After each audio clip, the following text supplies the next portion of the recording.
meternong piso na napulot lamang ng isang tao at ibinigay sa akin. At ngayon, ito lang ang meron tayo. Today, gagamitin natin to hanggang sa lumago ng lumago ang piso na ito. Kaya samahan niyo ako dito mismo sa bayan ng Ordaneta City at sabay-sabay natin alamin kung hanggang saan naabot ang pisong ito.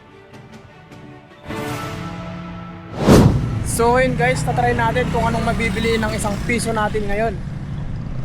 Boss, meron po ba kayong tig-pisong candy?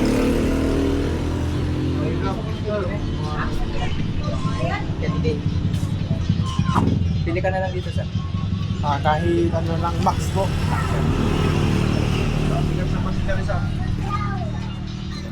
Ay, ayun, thank you po. So ayun guys, yung piso natin ay naibili na natin ng isang candy. At ngayon, itatry natin siyang ibenta ng 5 pesos. Kaya tara, let's go!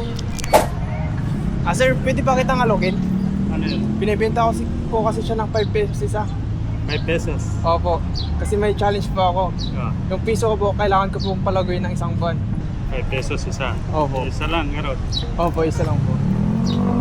So yun, binili ni Sir, oh. Okay lang po, sir.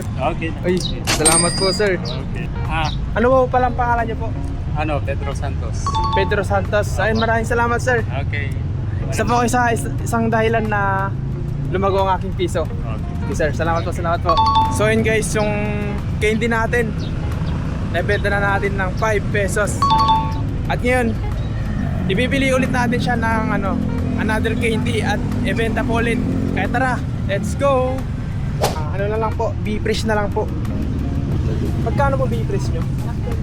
3.5. Sige po. Thank you po. So yun guys, yung 5 piso natin, nabili natin ng 3 B-fresh. At ngayon, susubukan natin siyang ibenta ng 5 pesos. Kaya tara. Ma'am, baka pwede kitang alokin. Binibenta ko kasi siya ng 5 pesos isa, may challenge po kasi ako. Yung piso ko kanina, ma'am, binili ko ng isang candy. Tapos, ibinenta ko ng 5 pesos at ayun, nabenta ko ng 5 pesos. At ngayon, ibinili ko ulit siya ng 3 B-fresh po. Opo. 5 pesos. Opo, 5 pesos lang po. Yan. Okay, salamat po. Ito po. Thank you. Ano pa pangalan niya, ma'am? Princess. Ma'am Princess. Salamat po. So yun guys, isang beef fresh na pinita na natin ng 5 pesos. Ngayon meron pa tayong 2 beef fresh. Sir, baka pwede kitang alokin, sir? Boss, ba pwede kitang alokin? Binibenta ko kasi siya ng 5 pesos isa. Okay lang po, hindi po. Thank you po, okay lang po. Ano, sir?